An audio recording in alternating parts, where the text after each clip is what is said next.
Okay, this is your lesson on the law of sines, or the part one. Law of sines. In this lesson, you will use the law of sines to solve oblique triangles for angle side and angle triangles. Let's first talk about the type of angles we'll be working with. We have been working with right triangles up to this point. That means that it's a triangle with a right angle in it. When we get into the oblique triangles, we have no right angles in our triangle.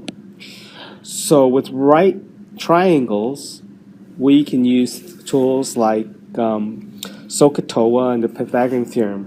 These rules no longer work, so we have to use some other tools, one of them being the law of sines. What kind of triangle is this?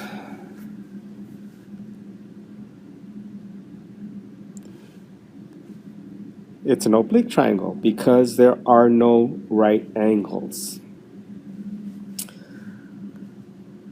All right, the law of sines.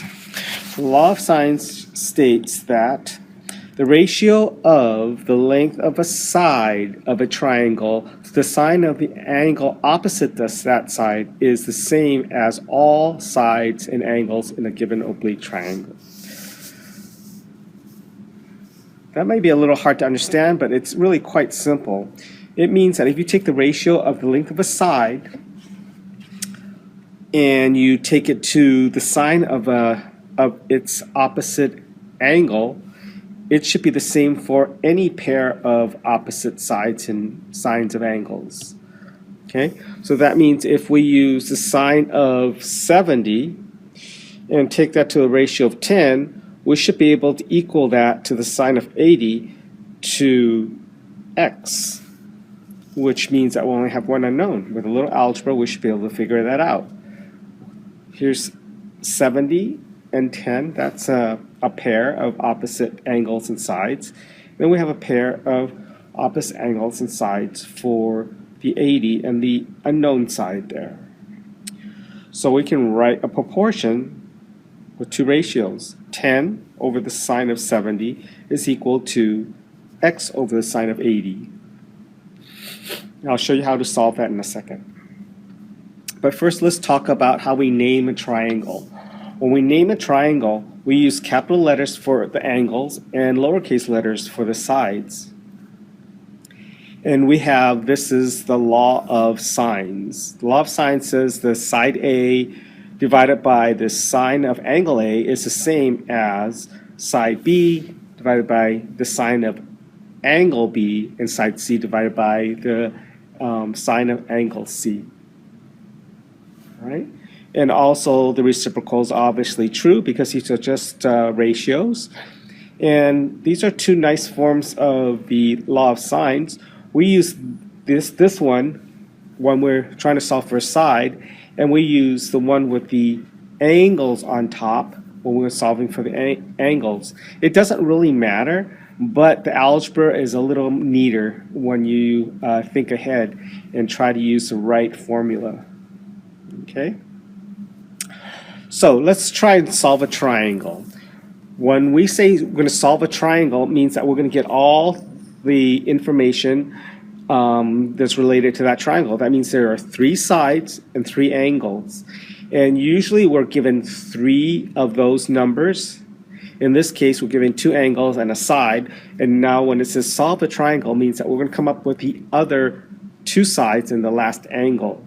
Do we have a pair of opposite angles and a side for this problem?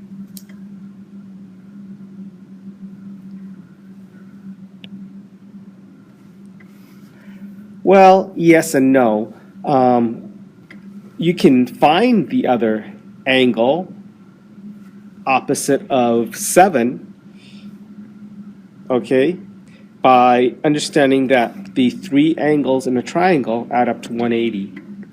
So that would mean that the last angle here would be 10. The one the opposite side 7 is 10, because 10 plus 84 plus 86 is 180. All right, now we have a pair of opposite side and opposite angle, so it can set up a proportion. We can say the 7 over the sine of 10 can be equal to any of the other two sides. And let's say that I'm solving for side C up here. I'm solving for side C. I'm going to make that equal to C over the sine of 86. In doing a little algebra, we multiply both sides by sine of 86. That will cancel out that sine of 86, and then we get the C is equal to 7 times the sine of 86 degrees over the sine of 10. Go and grab your calculator and see if you can get this to work out.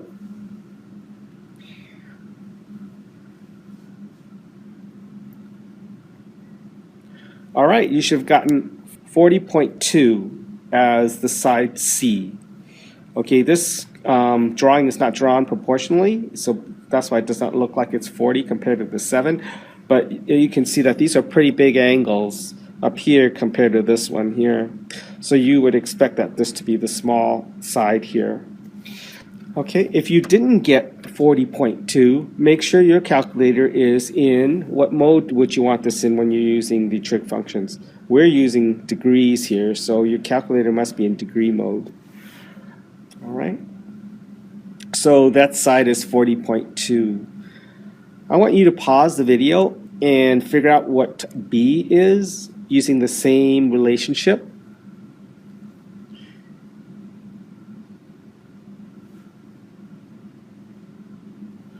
All right, so B over the sine of 84 now, because that's the opposite angle to the side B.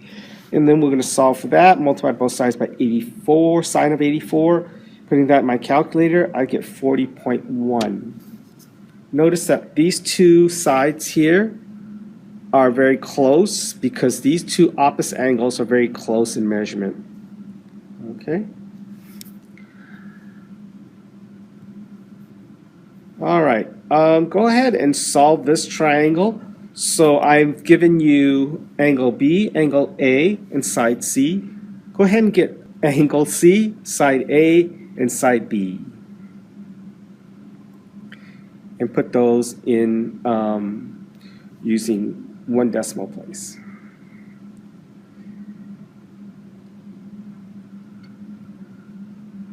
All right, just to recap, when we have side, side, side, or side, angle, side, these two types of triangles, we're going to use the law of cosines, which we haven't talked about yet. Angle, angle, angle does not define a triangle. Angle, angle, side, and angle, side, angle, and angle, side, side, all these belong to the law of sines, is what I just taught you. And we are going to reserve these angle, side, side for later, because that is a little confusing. We call those the ambiguous triangles. All right, so today you'll be just dealing with the angle, angle, side, and angle, side, angle.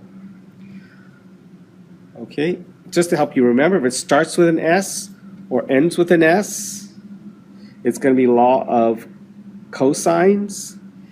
And if it has an A on either end, then it's going to be law of sines. Okay. Okay, what's coming up next is we're going to deal with those angle, side, side triangles. All right, thank you.